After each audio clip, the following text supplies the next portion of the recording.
Hello students. आज हम लोगों का जो टॉपिक है वो है फिरोज शाह तुगलक। तुगलक वंश के बारे में हम लोग पढ़ रहे थे। तुगलक वंश के अंतर्गत हम लोग गयासुद्दीन तुगलक, मोहम्मद बिन तुगलक, इन लोगों के बारे में पढ़ा था। और इस वंश का जो अंतिम मोस्ट इम्पॉर्टेंट शासक हुआ वो हुआ फिरोज शाह तुगलक।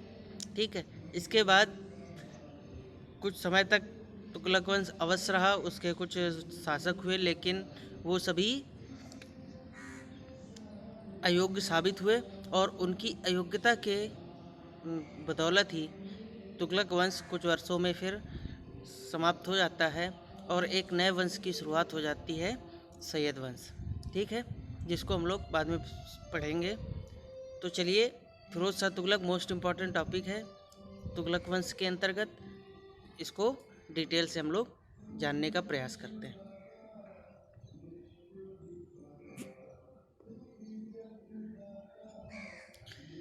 सबसे पहले हम लोग बात करते हैं, फिरोज शाह तुगलक का जो मूल नाम था वो था कमालुद्दीन फिरोज।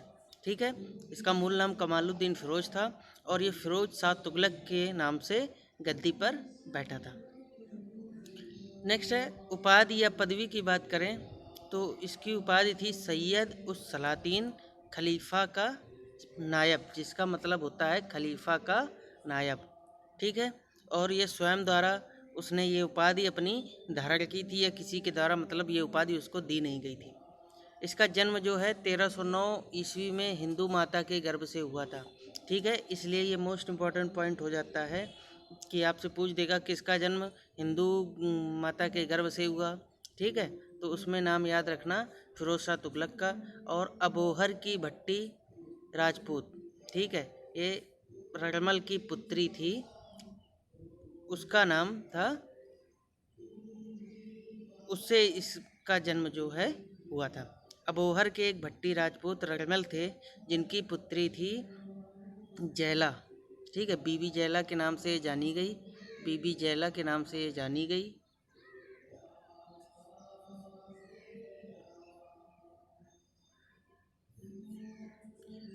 बीबी जैला के गर्भ से जो है फिरोज शाह तुगलक का जन्म हुआ था। बात करते हैं इसके राज्याभिषेक की, तो ये पहला ऐसा तुगलक कालीन शासक था जिसने 2 बार अपना राज्याभिषेक कराया। पहला 22 मार्च 1351 को ठट्टा में सिंध में, जब मोहम्मद बिन तुगलक की मृत्यु हुई। उसके बाद दिल्ली में आकर के ही 1351 में है, ये 1900 हो गया, 1351 में ही दिल्ली में जब ये उत्सव दूसरा राज्याभिषेक करवाया गया तब 21 दिन का उत्सव मनाया गया था। ठीक है, और कहते हैं कि जब गद्दी पर बैठा था फिरोज शाह तुगलक तो इसने बहुत सारा दान दिया था और काफ़ी लोगों को मतलब खैरातें बांटी थी। साथ ही साथ ये जब गद्दी पर बैठा था तो उलेमा वर्ग से इसका एक समझौता हो रखा था, एक तरह प्रकार का, कि ये उलेमा वर्ग के अनुसार ही कार्य करेगा। और ये मोस्ट इम्पॉर्टेंट बात थी और इसी वजह से इसका जो पूरा शासनकाल था वो मोहम्मद बिन तुगलक की अपेक्षा ज़्यादा धार्मिक रूप से चलाया गया शासनकाल था। ठीक है, यानी कि इसके शासनकाल में इस्लामिक कानून के आधार पर ही ज़्यादातर शासन व्यवस्था को स्थापित किया गया था। ठीक है, तो इसलिए इस चीज़ को आप लोग ज़रूर ध्यान में रखिएगा। बात करते हैं इसके राजस्व व्यवस्था व आर्थिक सुधारों के विषय में। ठीक है, तो इसने सब सर्वप्रथम क्या किया था कि ब्राह्मणों पर जजिया लगा दिया था। ठीक है, अभी तक क्या होता था कि जजिया लगाया जाता था लेकिन उसमें ब्राह्मण, स्त्री, बच्चे, विकलांग, बूढ़े, ठीक है, इस तरह के लोगों को इससे अलग रखा गया था, मतलब इनसे जो है जजिया नहीं वसूल किया जाता था। फिरोज शाह तुगलक पहला ऐसा सुल्तान हुआ जिसने ब्राह्मणों से भी जजिया वसूल किया। ठीक है, तो याद रखिएगा, मोस्ट इम्पॉर्टेंट पॉइंट है ये आपके लिए, एग्ज़ाम में बिल्कुल पूछ सकता है। ठीक है, कि कौन सा ऐसा सुल्तान था जिसने ब्राह्मणों पर भी जजिया कर लगाया। नेक्स्ट है सिंचाई कर। बहुत बार ये क्वेश्चन सिंचाई कर से इसके पूछा जाता है। तो इसका जो सिंचाई कर था उसको बोलते थे हक ए सर्व। ठीक है, इसमें यहाँ हब लिख गया है, हक ए सर्व।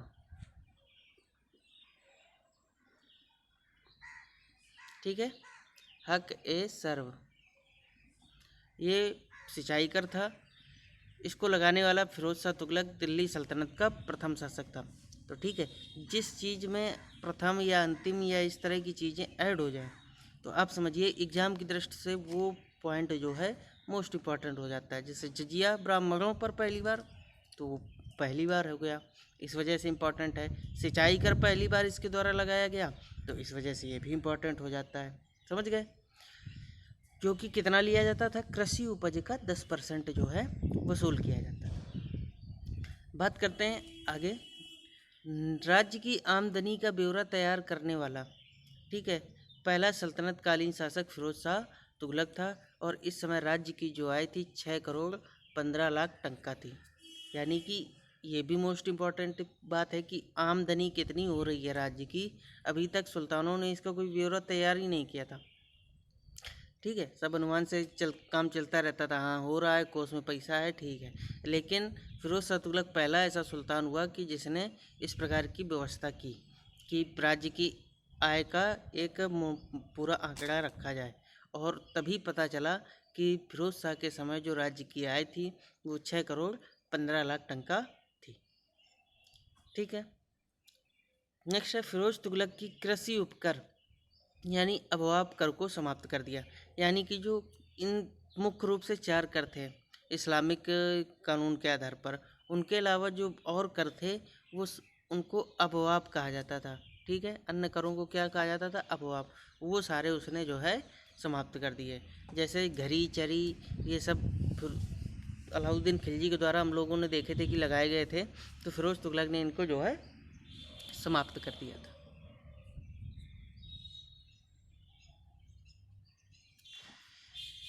इस्लाम द्वारा स्वीकृत 4 प्रकार के कर, मतलब यही 4 कर जो है इसके द्वारा लगाए गए थे। पहला जजिया, जो कि मैंने आप लोगों को कई बार बताया है कि क्या है, गैर मुस्लिमों से लिया जाने वाला कर। ज़कात के विषय में भी मैंने बताया है कि ये मुसलमानों की अपनी जो आय होती थी, ठीक है, उसका 2.5% लिया जाता था। इसमें भी बहुत सारे रूल हैं कि ऐसा नहीं है कि सबसे लिया जाता हो।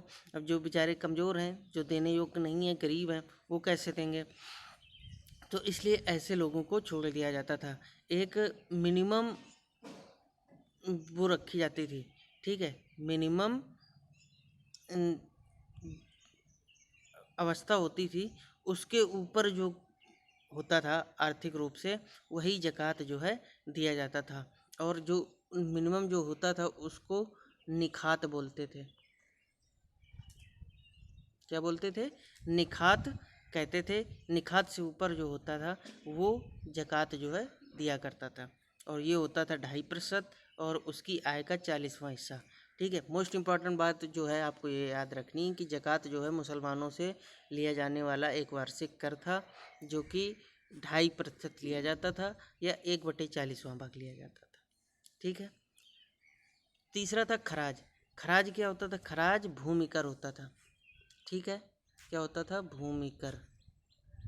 और साथ में आपको एक और भूमि कर देखने को मिलेगा, उस्र।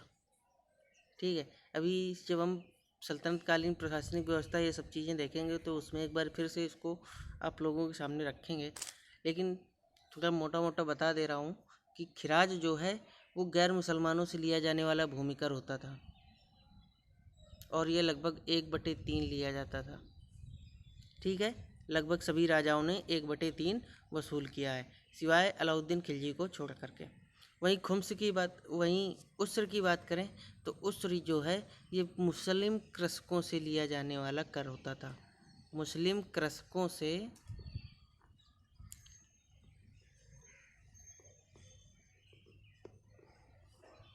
ठीक है लिया जाने वाला जो कर होता था वो क्या कहलाता था, उस्र। क्योंकि उनकी जो ज़मीन होती थी वो कहलाती थी उसरी। क्या कहलाती थी, उसरी कहलाती थी। इस वजह से इस टैक्स को बोला गया था उस्र। ठीक है, और ये कभी 1/4 कभी 1/5 इस तरह से लिया जाता था। उद्देश्य क्या था कि राजस्व में सुधार के उद्देश्य थे आय में वृद्धि करना और करदाताओं के बोझ को भी कम करना था। ठीक है, तो इसलिए प्रमुख 4 ही कर रखे गए और जो अन्य कर थे वो समाप्त कर दिए, जिससे क्या है करदाताओं को बोझ ना लगे। ठीक है, नेक्स्ट हम लोग बात करते हैं कि लोक कल्याणकारी कार्य जो फिरोज शाह तुगलक के समय किए गए। सबसे पहला, इसने दास विभाग की स्थापना की। ठीक है, जो कि दीवान ए बंदगान के नाम से जाना गया।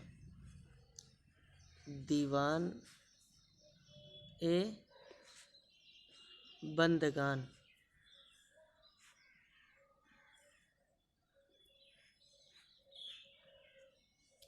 आपको दास विभाग सीधे लिख के भी क्वेश्चन पूछ सकता है या उसकी जगह दीवान ए बंदगान भी पूछ सकता है, या मैच करने में क्वेश्चन दे सकता है कि दीवान ए बंदगान एक तरफ 3-4 इस तरह के विभाग दे देगा, दूसरी तरफ नाम दे देगा कृषि से संबंधित, दास से संबंधित।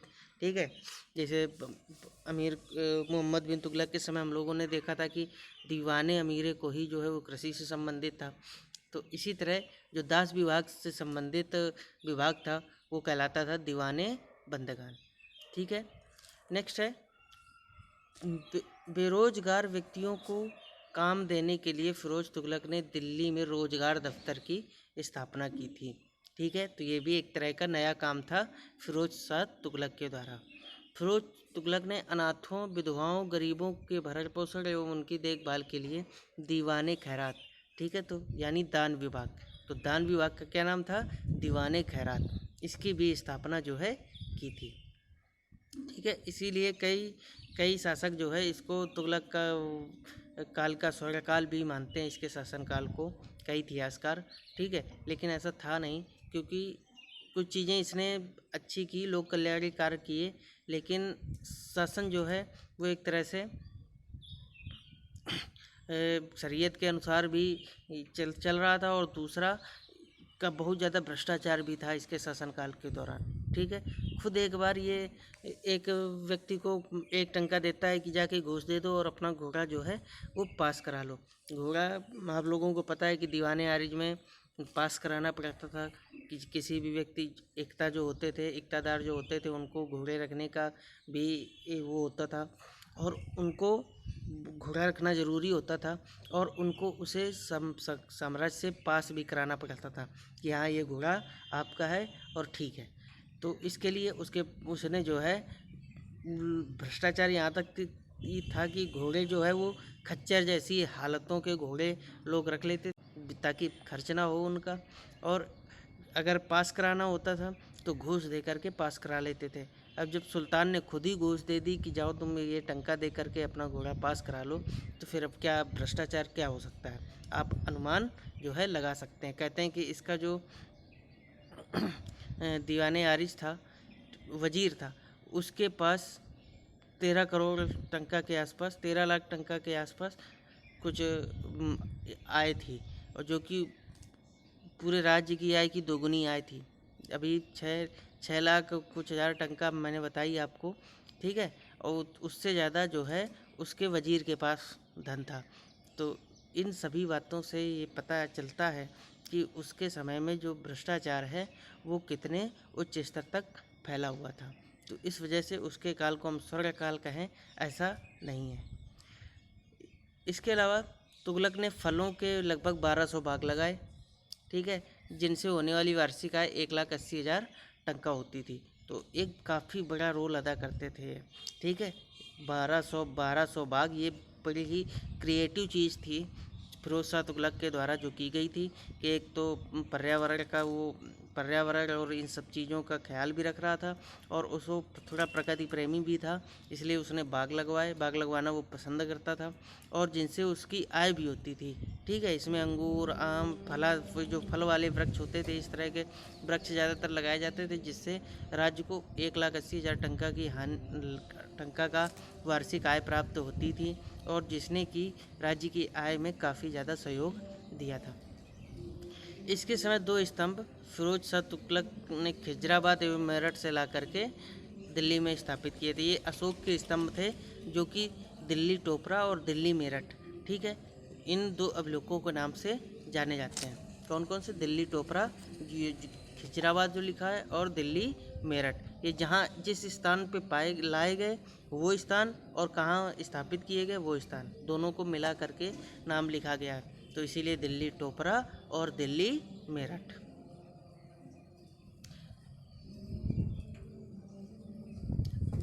नहरों का निर्माण मोस्ट इम्पॉर्टेंट पॉइंट है। फिरोज शाह तुगलक के समय इसने नहरों का काफ़ी ज़्यादा निर्माण जो है करवाया था, और उसमें जो है 5 सबसे बड़ी नहरों का उल्लेख हमको प्राप्त होता है। इसके अलावा उस और भी बहुत सारी नहरें बनवाई थी, ठीक है। लेकिन याद रखना, मैंने आप लोगों को पॉइंट बताया था कि पहली बार नहरों का निर्माण जो है गयासुद्दीन तुगलक के टाइम पर हुआ था। यदि पहली बार पूछ दे कि किसके समय पर हुआ था तो गयासुद्दीन तुगलक। और प्रमुख नहरों का निर्माण जो है वो किसके समय हुआ था? वो फिरोज शाह तुगलक के समय पर हुआ था। सीधे आपसे नाम दे के पूछेगा कि जैसे उलूग खानी नहर किसके द्वारा बनाई गई? राजवही। ये दोनों जो है मोस्ट इम्पॉर्टेंट हैं, और इससे उलूग खानी और राजवही से क्वेश्चन आपको देखने को मिल सकता है, ठीक है। तो पहली जो उलूग खानी नहर थी वो यमुना नदी से हिसार तक 150 मील लंबी नहर थी, ठीक है। यमुना नदी से हिसार तक 150 मील लंबी नहर बनवाई थी, जो कि उलूग खानी नहर के नाम से जानी जाती थी। दूसरी, इसने सतलुज नदी से घग्गर नदी तक 96 मील लंबी एक नहर का निर्माण करवाया, जो कि राजवाही नहर के नाम से जानी जाती थी, ठीक है। तीसरी जो थी उसकी सिरमौर की पहाड़ी से लेकर हांसी तक, ठीक है, ये इसकी तीसरी नहर थी। चौथी थी घग्गर से फिरोजाबाद तक, ठीक है। और अंतिम थी यमुना से फिरोजाबाद तक, ठीक। तो इस प्रकार से ये 5 जो है मोस्ट इम्पॉर्टेंट नहरें थी जो कि फिरोज शाह तुगलक के द्वारा बनवाई गई थी। तो बच्चों, आज हम लोग यहीं तक रखते हैं। इसके आगे हम लोग नेक्स्ट क्लास में चर्चा करेंगे। चलिए, थैंक यू।